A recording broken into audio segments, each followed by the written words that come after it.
सब आश्चर्य से ओतप्रोत हैं, आश्चर्य से भरे हुए।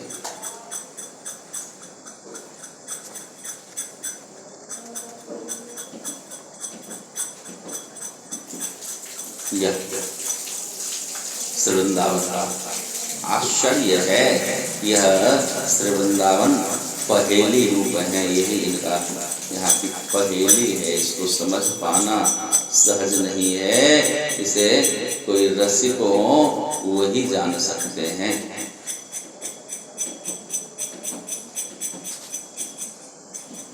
यह आश्चर्य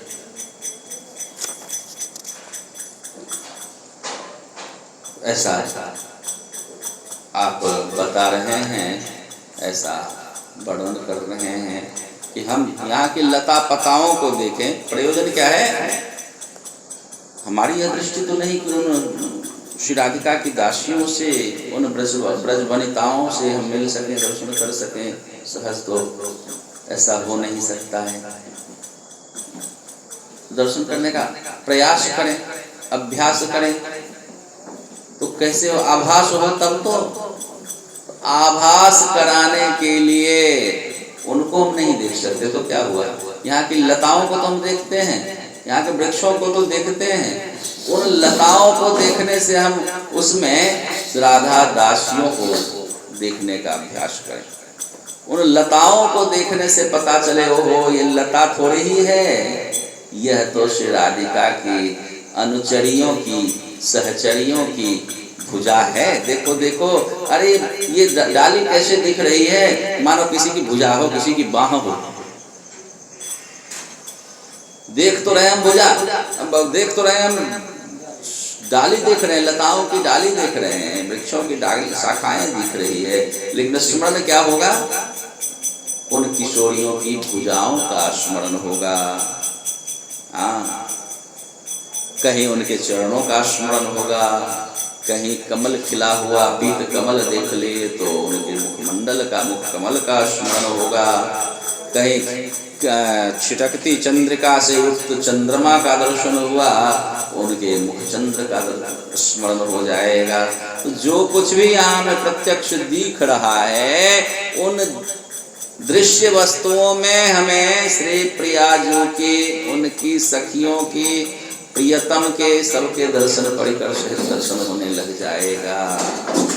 वृंदावन वास इसीलिए तो श्रेष्ठ कहा गया है। यहाँ के एक एक कण में यह विशेष क्षमता है, विशेष प्रभाव है, विशेष योग्यता है कि उनकी सानिध्यता लेने मात्र से ही श्री प्रिया प्रियतम का, उनके परिकरों का, उनकी लीला का सहज ही स्मरण हो आता है। यहाँ के स्थल, यहाँ की लता, यहाँ के पत्र, यहाँ के वृक्ष, यहाँ के नदी, यहाँ के सरोवर, यहाँ के पर्वत, यहाँ के गह्वर, यहाँ की बाट घाट, यहाँ के कण कण श्री प्रिया प्रियतम की नाम रूप लीला और धाम को निरंतर स्मरण कराने में पूर्ण सक्षम हैं, कराते हैं। उनको देखने से ये स्मरण हो आता है, भाव उद्दीपन हो जाता है, दर्शन करने मात्र से ही लगता है कि यहाँ प्यारे श्री प्रिया प्रियतम विद्यमान हैं, लीला रत हैं। ये आभास, यहाँ की ये जो भौतिक जो वस्तुएं हैं उनसे यह आभास हो जाता है, उनकी सानिध्यता प्राप्त करने से, क्योंकि ये कोई भौतिक है नहीं, सबके सब परम चिन्मय हैं, सब परम चिन्मय है ये सब। इसीलिए इनका आश्रय लिया जाता है। इनका आश्रय लेने से ही हम श्री प्रिया पाद पद तक पहुंच सकते हैं, बिना इनका आश्रय लिए पहुंच नहीं सकते। कितना ही हम भजन साधन करें ना, जब तक श्री वृंदावन आश्रयी नहीं हुए तब तक उस मधुर रस सिंधु में हमारा प्रवेश असंभव है, असंभव। कितना ही भजन करें, कितना ही बाहर रहकर चिंतन करें, 3 शर्त दिया है आचार्यों ने। कहा 3 यह शर्त जो न माने वो कभी इस रस सिंधु में उतर नहीं सकता है, इस रस सागर का वो आस्वादन कर नहीं सकता है, इसमें डूब नहीं सकता है। 3 क्या है? श्री राधिका को अपनी आराध्या स्वीकारना। कितना ही तीनों एक दूसरे के पूरक हैं, तीनों में यदि एक की कमी हो जाए तो पूर्ण साधन करते हुए भी वह इस रस को प्राप्त नहीं कर सकता है, वृंदावनीय रस माधुर्य रस का आस्वादन नहीं कर सकता। उसमें एक तो श्री वृंदावन का वास है, श्री वृंदावन आश्रय ले, दूसरा श्री राधिका को अपनी आराध्या स्वीकार करे, तीसरा जो इस रस में डूबे हुए रसिक जन हैं उनसे रस की वार्ता में जुड़े, रस की वार्ता सुने, उनके संग सत्संग करे, उनके संग रस की चर्चा करे। तीनों ही आवश्यक है। इसके अतिरिक्त यदि आप श्री वृंदावन में रह रहे हैं, श्री राधिका को अपनी आराध्या नहीं स्वीकारा आपने, और कोई आराध्य हो सकते हैं, ठीक है भजन करें, आपके आराध्य श्री वृंदावन के प्रभाव से थोड़े ही समय में प्रसन्न हो जाएंगे, आपको स्वीकार कर लेंगे, आपका साधन शुद्ध हो जाएगा, किंतु यह न माने कि यह जो वृंदावनीय रस है सो प्राप्त कर लेंगे। इसके लिए तो श्री राधिका को अपनी आराध्या स्वीकारना होगा। हमें वृंदावन वास करते हुए भी जब इनको हम अपनी आराध्या स्वीकारते हैं तो ही हम प्राप्त कर सकते हैं।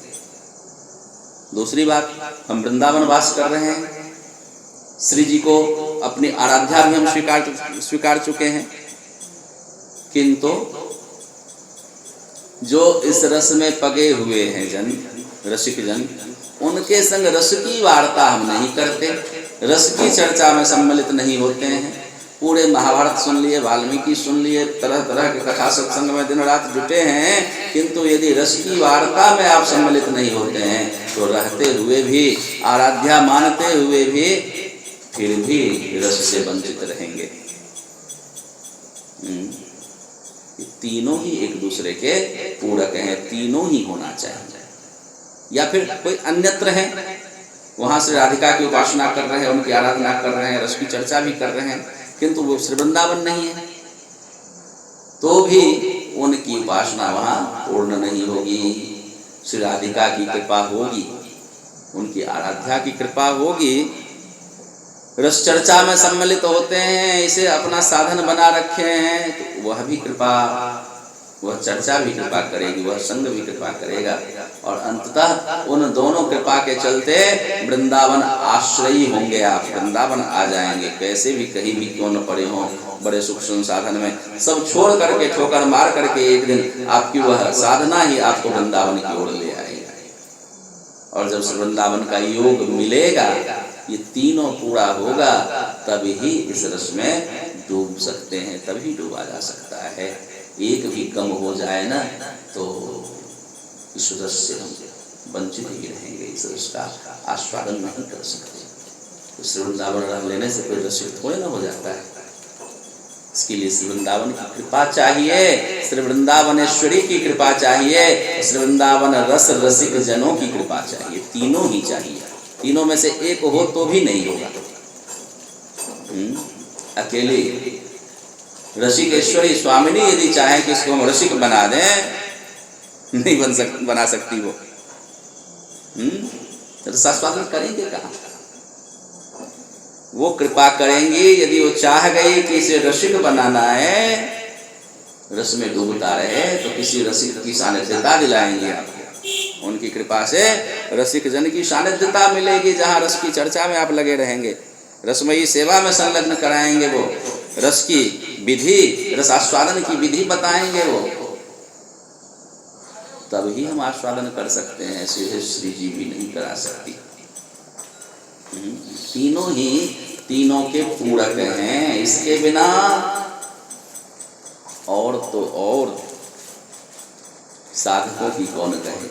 जो हमारे साध्य हैं ना, श्री प्रिया प्रियतम, वो भी अधूरे रह जाते हैं।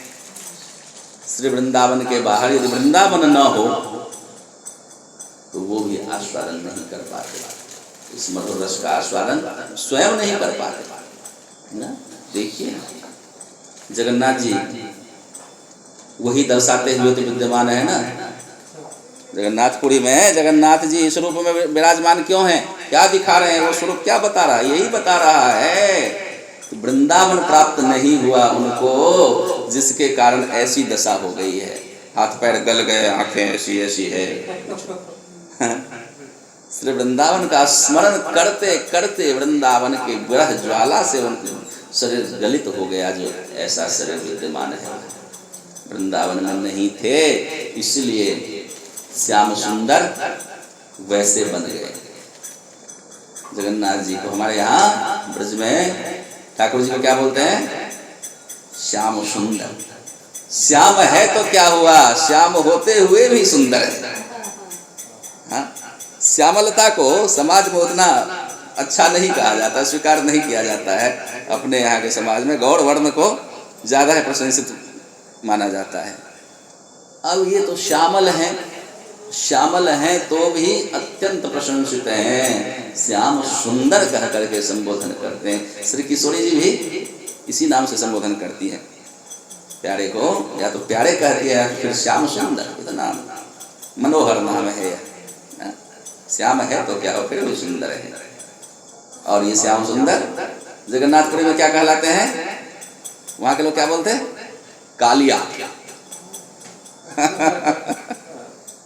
कालिया है वहाँ, काले काले है ना, कालिया बोलते हैं उड़िया में, कालिया। कालिया कह करके संबोधन से कई पद भी वहाँ के पदकर्ताओं ने जगन्नाथ जी के लिए लिखा है। वहाँ के हिसाब से मधुर शब्द है, मधुर उच्चारण है, किंतु सुंदर शब्द नहीं लगता उनके साथ। सुंदर हमारे श्याम सुंदर के साथ ही लगता है। तो वो प्रमाण रूप में श्री जगन्नाथ जी वहाँ विराजमान दर्शन दे रहे हैं, बता रहे हैं कि देखो वृंदावन प्राप्ति न होने के कारण, से वृंदावन से दूर रहने के कारण यह दशा है हमारी। यही तो बताते हैं। द्वारका में वो दशा हो गई थी उनकी, सब जानते ही हैं, कभी चर्चा भी हो जाएगी।